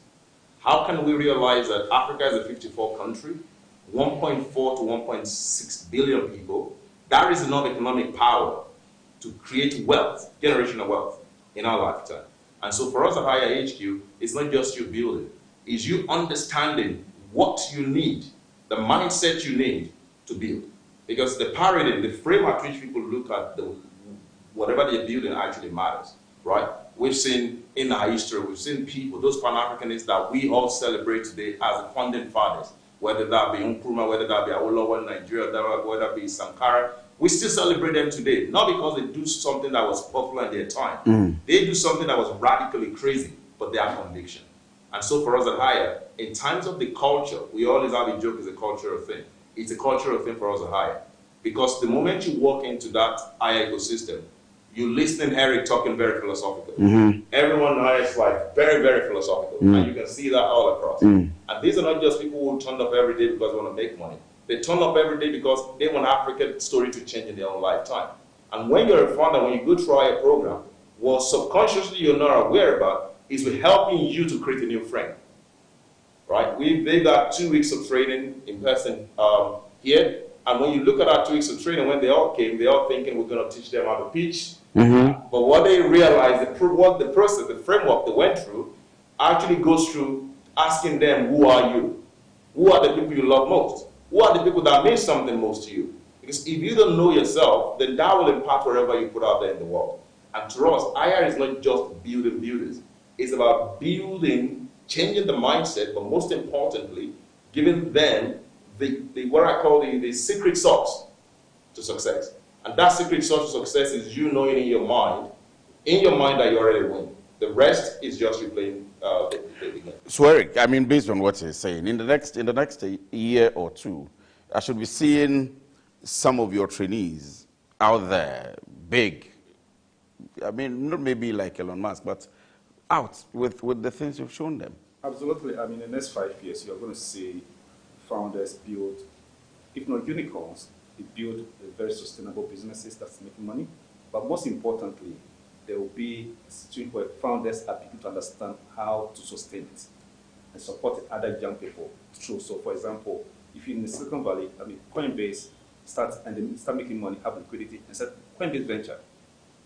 The Coinbase Venture goal is simple: find other smart talent and help them from their idea. We don't have that in Africa. I is creating that kind of system that's enable, for example, let's say wins. Let's say I have $10 million. I'll put $1 million for another 10 founders. That way we're able to kind of circulate, redistribute, and empower more young people. Because for me, my conviction is one. The only thing the world respects and respond to is value. The moment African young people begin to build value, we don't need to beg. The world will come and share in that bucket, because entrepreneurship actually enables us to create wealth on a scale. America has used that playbook. China has used that playbook. In fact, Dubai has used the same playbook. Switzerland has used the same playbook. Germany has used the same playbook. In Africa, we think that everything should come from somebody that doesn't look like us. So we are creating a platform, an ecosystem where we respect ourselves, but we know that we too can create value. The more we respect ourselves as black people, the rest is just for us to take. So IR is simple. What we are creating, we are not just creating a tech hub. We are creating a new movement of thinking, a new way of looking at situation differently, but putting the human at the center. So you see, at IR, everything we do is about humanity. Let me get to one of your builders. I wouldn't call them trainees. Let me. Okay, so let me get you. Please, no, you at the back. You're trying to hide. Please come around. Come. Take a seat for me, and tell me your. Oh, you can actually clap for him. Tell me your name and tell me what you've been working on so far. Hi, my name is Justice Onyeje, and I'm the co-founder at ClapMe. Okay. ClapMe is a competitive live streaming platform where creators can go head-to-head on a live stream, and fans back their favorite creators and get to share in the rewards when their favorite creators win. That's exciting. That's exciting. That's very exciting. Please, you want to. And what have you been on or learned? I'm struggling to use the word learned because you've been built as a builder. Exactly. So, I mean, what's the difference before you came in and now? So, I've been an entrepreneur and builder for almost a decade. I thought, okay, there's nothing new under the sun, like I pretty much know it all. Then I came here. I was this has been one of the most life-changing experiences for me. One major thing, there's so many major things that actually struck me. The first was me understanding the products that we're building, why we're building it, and understanding that, okay, you love this idea, you're passionate about this idea, you can build it, but it's beyond you. You're building it for others. And so we had to dive deep on our why, on our how. How do we really meet this big point? How do we really solve this problem beyond our technology? Because as a techie, it's normal for you to just go tech. But then you realize it's about people. That doesn't mean to the second. Okay, so go ahead. I was going to ask you, but you just answered the question for me, that lots of, not just technology developers, but lots of people who are into production or are producing something or are developing something usually think of the expertise. What can I produce? How will I produce it? But they forget about us, the consumers, how simple it is going to be for us, those users, how we are going to use it, and so on and so forth. And so it's a point I was going to ask. I think your last sentence answered that, but you may want to answer that, whether you've learned anything about how you would reorganize your products and so on and so forth. So I think Aya helped us shape our philosophy. That's the second, the human layer. Like, it sounds just like a very easy, catchy word, but when we understood the human layer, and as Africans, collaborations were born as a result of just being here. Like, it's been less than 2 weeks, and I'll tell you that, for example, my startup, we're already understanding the Kenyan and the Ugandan markets, and we're already collaborated for an expansion plan into East Africa. Wow.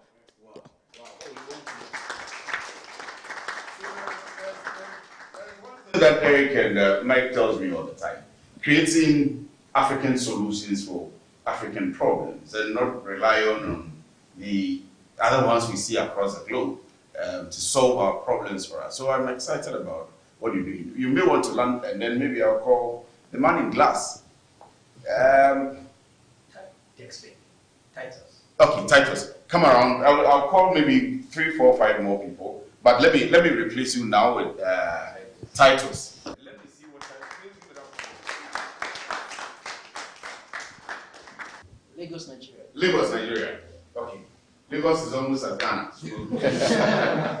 And they tell us Lagos is as big as, or even bigger than Ghana. I don't know how to do that. So sometimes the land size, they want to brag. The land size, one state in Nigeria is bigger. But anyway, Titus, you are from Ghana. Where are you from? I'm from Nigeria, Lagos, Nigeria. Yes. Lagos? Yes. Oh. Okay. Well, let me leave it at that. Let me leave it at that. But let's go. Tell me about your project and the difference you think it made since you came in here. All right. Thank you so much. So I'm Titus Adenugba. I'm the CEO and co-founder of DexPay. We identify some problems that are being faced within Africa. I myself haven't been a digital nomad. I work freelance. I work for companies. And with the over years of experience I've gathered, the core problem that I face, that my friends and family, my brothers and sisters will face, is if my sister is in another part of Africa, and I want to be able to call my sister and send money to my sister, or my sister to send money to me, is a very big problem in Africa.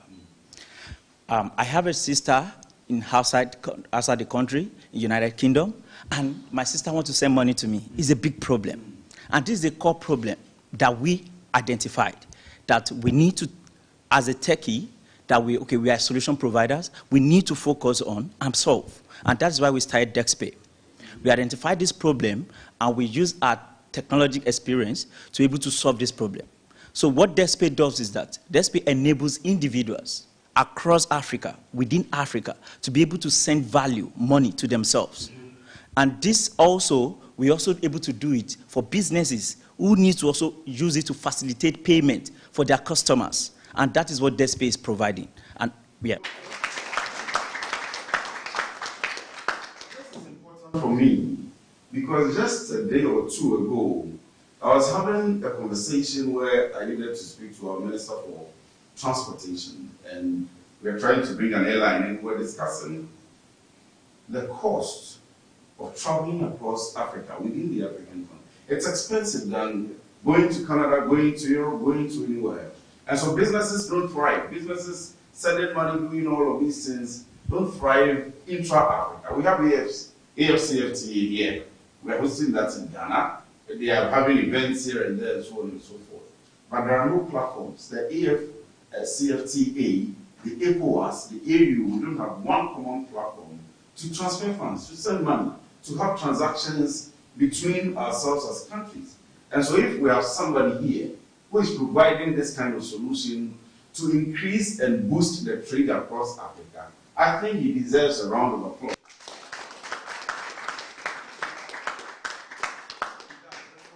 He must be supported anyway, anyhow. And like him, he must be supported anyway, anyhow, to grow their platforms, to grow the businesses, not let it stay just on the internet, but to be out there. Let everybody know and subscribe and be able to apply it. So yes, could we want to clap for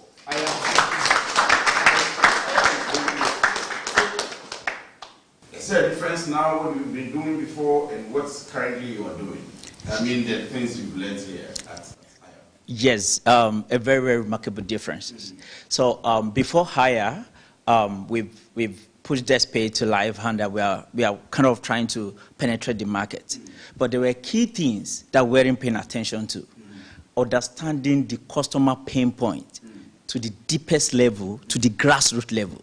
Paying attention to what people are facing, even within the streets of Africa. And that was the realization that Aya brought to us. Understanding the why you are building this, the clear purpose, how you need to solve it for these people in your locality and across the globe. And we appreciate Haya for giving us that experience, that knowledge sharing, and that was one of the key remarkable things that we learned from Haya. And another thing that we learned from Haya is the enabling environment to be able to connect with other founders. This was very important for us. That's the point I was coming to, that beyond all of this, will there be a platform? Will there be a way out? I mean, I am a developer, I am a builder, I can connect with DESPE, I can connect with all of the people, not those who are just here, but I mean across the African continent. Is there a way out? So please learn on that. Yes, so very, very important for us because as a founder, you kind of get into the development, you are writing code, trying to do a lot of things, but you kind of miss this connection whereby, okay, what are other founders also experiencing? What are the knowledge that you can get from other people during the course of their building, development, and etc. So Aya HQ gave us that environment, and it's something that is has been very, very helpful for us as well. The lady, so far, I've called to two gentlemen. Let me have the lady. And what I'm going to do is this. For all builders, I'll give you maybe 5 minutes each to come here. And I'll give you that time, 30 minutes, and I will not interrupt. So I'll give you the time, 30 minutes. I don't know how many minutes Eric and Michael will want to give you. 3 minutes. So if it's 3 minutes, that's fine. But I'll make sure that we capture that. Within 3 minutes, if you are not able to present it, that's up to you. But if you do, because I am capturing that and putting that together, so how many are we having? How many presenters are we having? 8 by 3 minutes will be 24 minutes. And that will be added up to what we are doing now. So 24 minutes, I'll leave you, I will not interrupt, and I will not ask any question. It will be you and us as audience, and it will go straight live on air. So yes, let me have you. Please come around.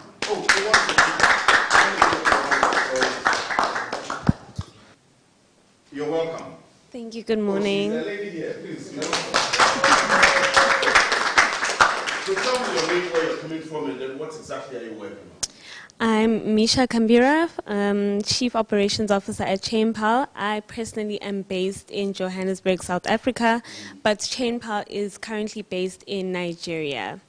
So we have built a digital payments platform that enables African businesses to accept your crypto, your digital currencies as payment from their clients, and the merchants will then instantly receive it as local cash directly in their bank accounts. Wow. Yes. Wow.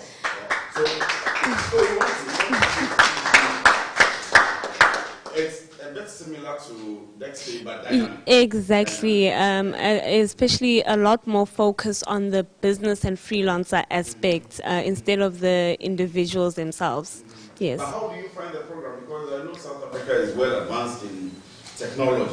I mean, the number of outsourced business process outsourced industries that you have in Durban, in Johannesburg, in Cape Town, all of them are into these things, not necessarily blockchain or not necessarily as builders, but everything about technology. Is there a difference? Is there something you have learned since you came in? Definitely. I think the focus on Web3 and what we have all built here, this community, I personally haven't found that in South Africa. We are advanced in technology and we are, quite strong in that field. However, I feel like IHQ has embraced that Web3 startup and the builders, especially, I guess, myself as a woman. It is quite difficult to find and to fit into such spaces. So they've allowed us to do so easily. Let's just say that, of course, let's just say that AI is providing another opportunity. The partnership is going on. We have more funds to support people and grow developers. Your sister wants to come. What would be the advice you would give her?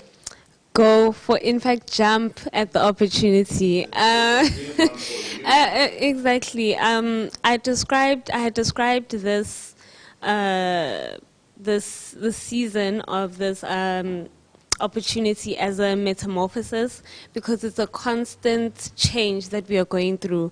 What I came as earlier on or last week is not how I'll be leaving at the end of this week. So the change is immense, and it's a change that you didn't realize you needed.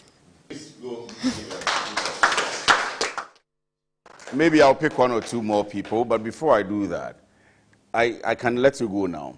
Let me come to Michael and Eric about the connectivity, about the networking. Once they are here, we know that they have become one. They can have WhatsApp platforms and so on and so forth. But for you, in Africa, and I keep mentioning the fact that we need to push our Ministry of Communications to get on with you for the 1 million coders we are trying to work on. But for the connectivity, in Ghana here, in Africa here, what's the plan for you as an institution? Then I'll get one more person, and then we'll do the presentation.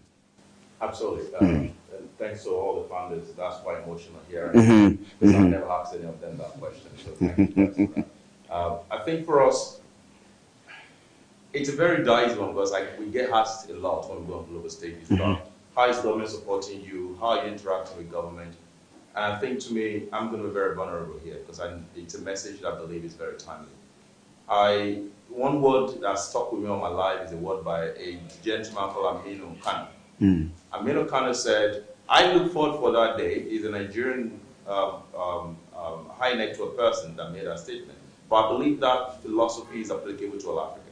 He said, I look forward for the day when a son of nobody will become somebody without nobody. The problem in Africa is that of affinity. The person that will become a minister today is being groomed right now as a student union leader from university. Whether they have the knowledge or not, whether they have the capacity or not, it doesn't matter. They're being groomed right now and they know. And so we have built systems that reward nepotism, that reward affinity. That's true. That's very true. For us, we find that a good example is when we decided and said, okay, when you challenged us live on TV and said, are you guys reaching out to ministers? Are you guys reaching out to the Bank of Ghana? Are you guys reaching out to these people? And believe me, we did. That round table, we want to give it to you. You inspired us to do that round table. Oh, so you can give it to me. But thank you very much. That's our job, so thank you. And we put close to $10,000 down to plan that round table. It was a high-level round table. And it was the first time since the new government administration, actually, we gave them a blueprint. They're just not aware about it. Yes. Because they have been going to Bank of Ghana having siloed conversation. What we did is we opened the Bank of Ghana to see the bigger picture. Now, let me shock you. When it was time for policy to be drafted, Aya wasn't called. That's the truth. Aya wasn't called. Because Michael and Harry do not belong to the political class. Because myself and Harry, we are the son of nobody. And so it's not only applicable in Ghana, it's the same problem across Africa. And so for us, will we continue to do what, because we're doing this with conviction. And so government will go and government will come. People will change position, but what will remain is a problem in Africa. What will remain is the poverty. What will remain is the mindset that created that poverty. And so for us, we're doubling down on this community of amazing individuals. And the way we're doing that is letting them understand that they had their network. Right here in 2 weeks, we've seen founders who never thought that they can have partnership in Kenya. They now have partnership in Kenya. And after this program, they are part of the family. And when we say that from first course, we see our founders helping them to raise funds, helping them to go through their tokenomics. That support is never going to go because these two resources are gifts to Africa. When child of nobody will have a network of other nobodies, and those nobodies will produce a lot of somebody. And that to us is our philosophy. And to us, this is not the end. They're now part of a family of young Africans who believe in a lifetime who will refuse to be there. Right. So, Eric. Oh, yes. I would allow you to make on the same question and the same point, whatever you have to say about that. But let me also remind the Bank of Ghana. We are aware that you have considered e-currency. I don't know if you know about that. And this whole builders space to support our currency development. You are just about celebrating an anniversary of our CD. How is it possible, or how so, and why is it the case that people who are in the space and are ready and open to support the development of this industry haven't been contacted? These are the things we talk about. Unfortunately, we are at IR, so we will not cause problem for them. But this is really untenable. This is not understandable. Well, I'm not on air. I am on air, but in a makeshift studio. So we'll keep it at this level here. But maybe next week, maybe in the subsequent weeks, we'll have this discussion with policy analysts, with academicians, our professors from the University of Ghana. We'll be having these discussions that it's been too long doing the theory. It's been too long using policy and people that sit at the top to do the theory and so on and so forth.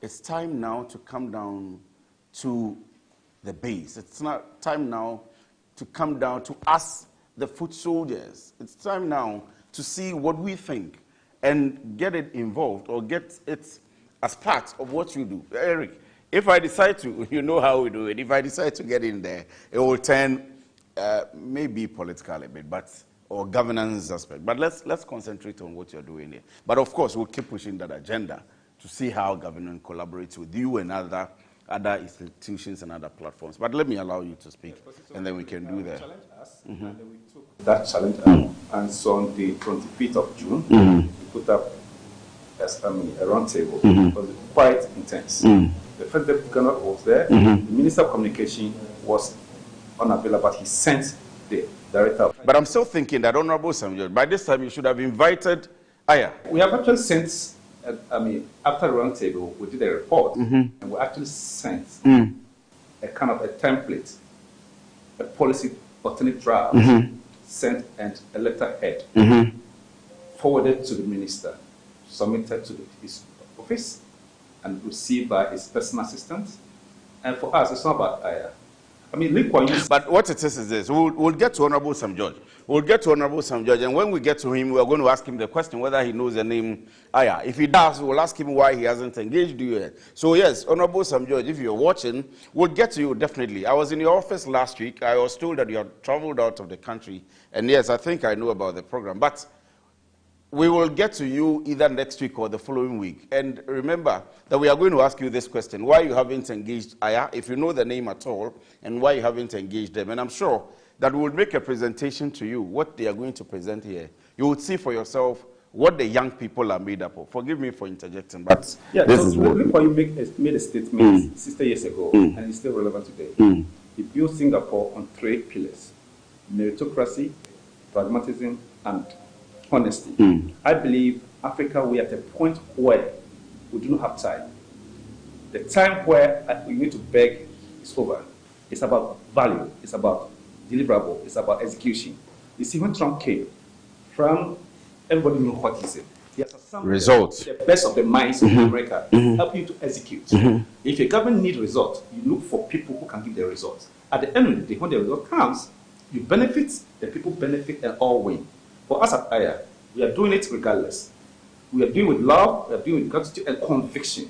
Because we believe that as African, when I travel and I'm being respected, it's not about whether my father is a president. It's the fact that I'm a black man. How can we in our lifetime create value such that an African child will be respected? Eric, thank you. Oh, you want to give it up to him. So for the next 25 minutes, I am not going to interrupt. We are going to allow our presenters or our builders, let me put it that way. We're going to allow, so myself, Eric, and Mike will stay out of this. We would allow the builders themselves showcase. So you will see in the background what we say demo day. Showcase for us the things they are working on. Geniuses I see here, and people who can help us turn around the economy, not that of Ghana, because of course we have lots of people from different parts of the African continent. So turn the economy of Africa. And His Excellency Wamkele Menim, I hosted people from your office, and we spoke about the fact that we need to get you into the studio as well. We would see, when we get to you, we'll be asking you how you want to take advantage of these geniuses, these builders who are here across Africa and are building, putting together these things. We would ask you that also. I'm saying it on there so that I don't forget or I don't overlook it when we sit together. Maybe in the near coming time, we will sit together. So if you're watching us, we are coming all the way from Abokobi, Medina, Aya headquarters. And so you want to sit back, enjoy the presentations from our geniuses. Hello, ladies and gentlemen. My name is Ugochukwu Okoro, CEO and co-founder at Conadex. Millions across Africa hold stablecoin, and yet they can't spend them in everyday commerce because businesses lack the core infrastructure to accept stablecoin payments. I felt this pain personally during the COVID-19 pandemic while working with an international client. They wanted to pay me in stablecoin, but I had no way to generate a compliant invoice for them to easily click and pay me directly using stablecoin. We ended up using the traditional payment system where we had to convert the stablecoin to fiat. And I personally lost up to 7% to just conversion fees. And this is not just my story. This is a barrier faced by countless businesses across Africa and globally. And that is why we have built Conadex. We are providing these businesses with a payment gateway solution and invoicing system that will enable these businesses to seamlessly collect stablecoin payment directly from their customer with no friction. At Conadex, our core purpose is to enable cross-border trade using stablecoin, eliminate further conversion fees, and also to empower businesses to connect globally. I'm not building Conadex alone. I bring over 9 years working experience, an adept entrepreneur. I worked in different continents, different countries, including CDFI, one of the biggest Web3 launch pads in the whole world. I've also worked at Zen Finance, a company that has processed over 100 million in transactions. My co-founder, Living Us, brings over 11 years working experience. He's a cum laude graduate of computer science. He has worked at Amazon. We have worked together at Zen Finance. And together, we have built platform with massive traction. And currently, we are channeling our inner expertise in building Conadex. Our major target markets are businesses that accept stablecoin payments, which include gaming companies, blockchain products, and decentralized organizations, with a total addressable market of over $3.38 trillion, according to the CoinMarketCap. And currently, we are tapping into the 10% of the 125 billion African market size. We have been able to onboard over 200 businesses in Conadex, and we are making revenue from these businesses by charging them 1% for every transaction going through the Conadex, $0.2 for every withdrawal going through the Conadex. Currently, we have a strong partnership with Zen Finance and Ycrypt, and we are currently backed by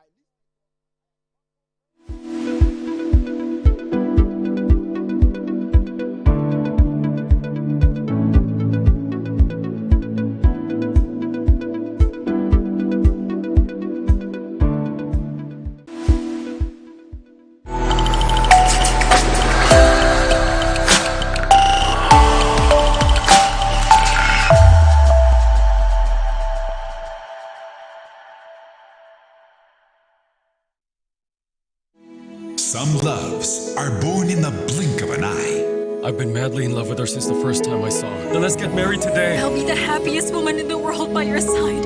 And they kill your soul in a flash. Televisa presents You Are the One.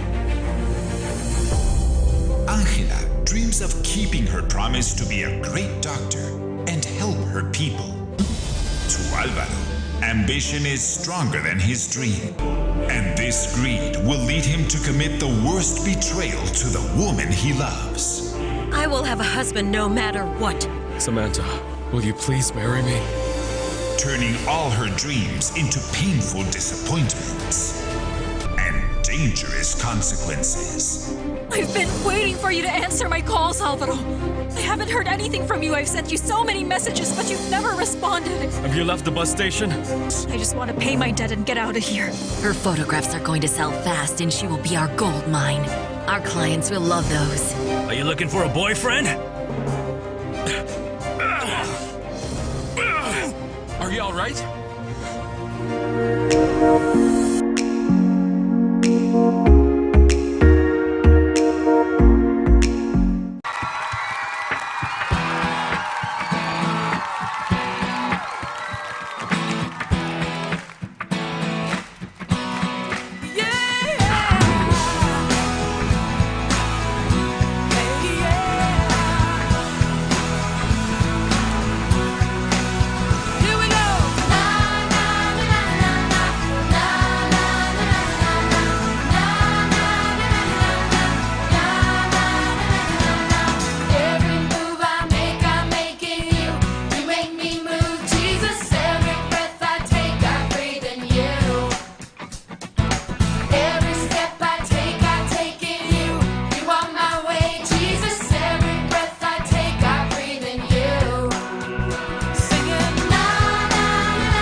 of Ghana's was classified as poor.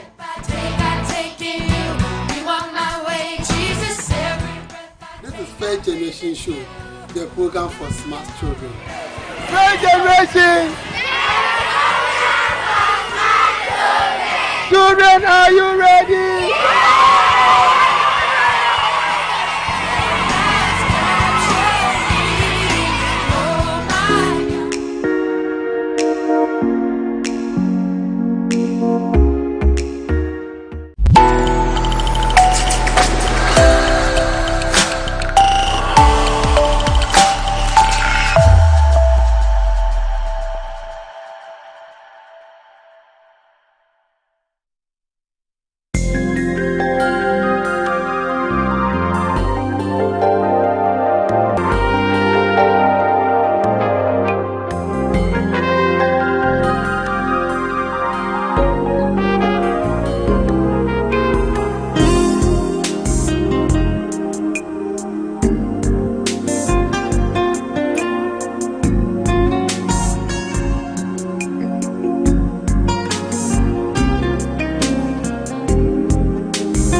Good morning.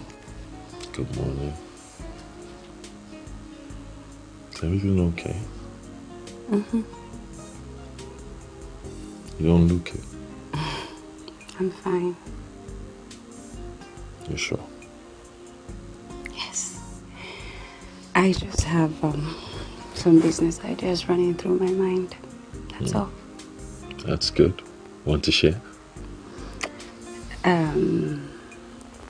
After I make you breakfast. So tell me, what would you like for breakfast? After you make us breakfast, you mean? Us, yes. Alright, so I will have whatever my beautiful wife wants to have. Let's see. I have an idea. Okay. What? Something naughty. You know I am a sucker for naughty things. What about I have you for breakfast? I will absolutely love that.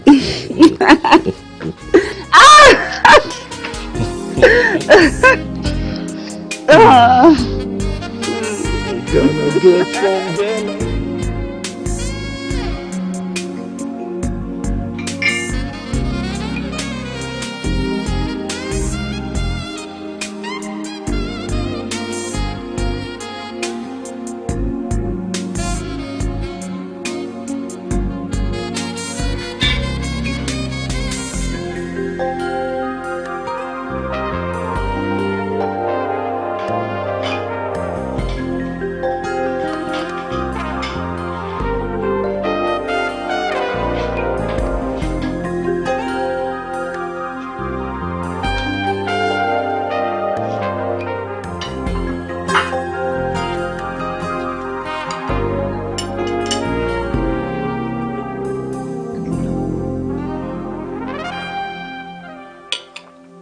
So tell me, what is this business idea you're talking about?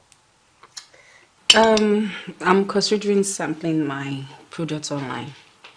Instagram and Facebook mostly. That's a brilliant idea. You know, I see some of these online brands do it, and they're really cashing out, right? Yes, they are. But the problem is, my phone is a... What's wrong with your phone? No, it's not. My phone shoots pictures in HD. I need a phone capable of shooting raw images and videos in 4K. Can my phone do that? Babe, I cannot afford an iPhone right now. The money I have with me, I intend to put it in this cryptocurrency that's gaining traction. Please, no. Hey, come on.